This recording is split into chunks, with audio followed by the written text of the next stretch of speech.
Dr. Epstein, I found your testimony incredibly powerful and incredibly concerning. And if anyone draws news out of this hearing, I would encourage you to review very carefully Dr. Epstein's testimony. And I'd like to take a moment to make clear several things. First of all, as I understand your background, you're not a Republican and nor are you a conservative. Is that accurate? That would be an understatement. And indeed, you're the former editor-in-chief of Psychology Today. Correct. So you're a respected academic. You testified before this committee that Google's manipulation of votes gave at least 2.6 million additional votes to Hillary Clinton in the year 2016. Is that correct? That's correct. And I want to make sure I understand. You personally supported and voted for Hillary Clinton. I was a very strong public supporter of Hillary Clinton, yes. So you're not dismayed that people voted for her, but your testimony is that Google is, through bias in search results, manipulating voters in a way they're not aware of. On a massive scale. And what I'm saying is that I believe in democracy, I believe in the free and fair election, more than I have any kind of allegiance to a candidate or a party. And looking forward, if I understood your testimony correctly, you said in subsequent elections, Google and Facebook and Twitter and big text manipulation could manipulate as many as 15 million votes in a subsequent election? In 2020, if all these companies are supporting the same candidate, there are 15 million votes on the line that can be shifted without people's knowledge and without leaving a paper trail for authorities to trace. Now, you described the Go Vote reminder, and you said it wasn't a public service announcement, but rather manipulation. Can you explain how? I'm not sure everyone followed the details of that. Well, sure. If on Election Day in 2016, if Mark Zuckerberg, for example, had chosen to send out a Go Vote reminder, say just to Democrats, and no one would have known if he had done this, that would have given that day an additional at least 450,000 votes to Democrats. And we know this without doubt because of Facebook's own published data, because they did an experiment that they didn't tell anyone about during the 2010 election. They published it in 2012. It had 60 million Facebook users involved. They sent out a Go Vote reminder, and they got something like 360,000 more people to get off their sofas and go vote who otherwise would have stayed home. The point is, I don't think that Mr. Zuckerberg sent out that reminder in 2016. I think he was overconfident. I think Google was overconfident. All these companies were.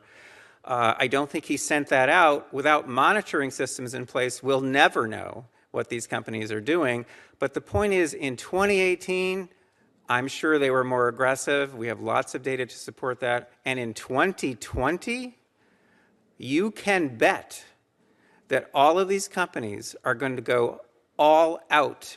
And the methods that they're using are invisible. They're subliminal. They're more powerful than most any effects I've ever seen in the behavioral sciences. And I've been in the behavioral sciences for almost 40 years. You know, our Democratic colleagues on this committee often talk about what they view as the pernicious effect of big money and big corporate dollars.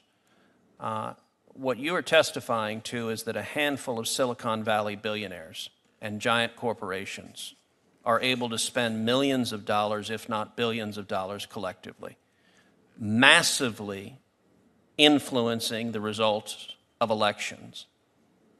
And there's no accountability. You said, we don't know. We have no way of knowing if Google or Facebook or Twitter sends it to Democrats or Republicans or how they bias it because it's a black box with no transparency or accountability whatsoever. Am I understanding you correctly? Senator, with respect, I must correct you. Please. If Mark Zuckerberg chooses to send out a Go Vote reminder just to Democrats on Election Day, that doesn't cost him a dime. Fair enough. Do you happen to know who the Hillary Clinton campaign's #1 financial supporter was in the year 2016? I think I do, but please remind me.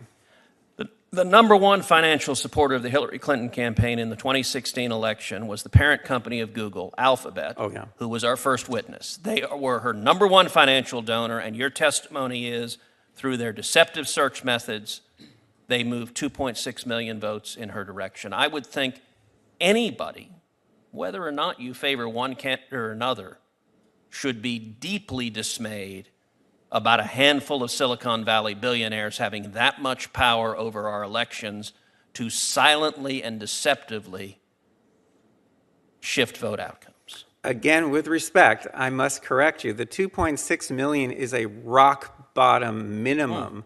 The range is between 2.6 and 10.4 million, depending on how aggressively they used the techniques that I've been studying now for 6.5 years. Wow, could you just say that again, please? Just The 2.6 million is a rock bottom minimum. The range is between 2.6 and 10.4 million votes, depending on how aggressive they were in using the techniques that I've been studying, such as the search engine manipulation effect, the search suggestion effect, the answer bot effect, and a number of others. They control these, and no one can counteract them. These are not competitive. These are tools that they have at their disposal exclusively. if any headline comes out of this hearing, that should be it.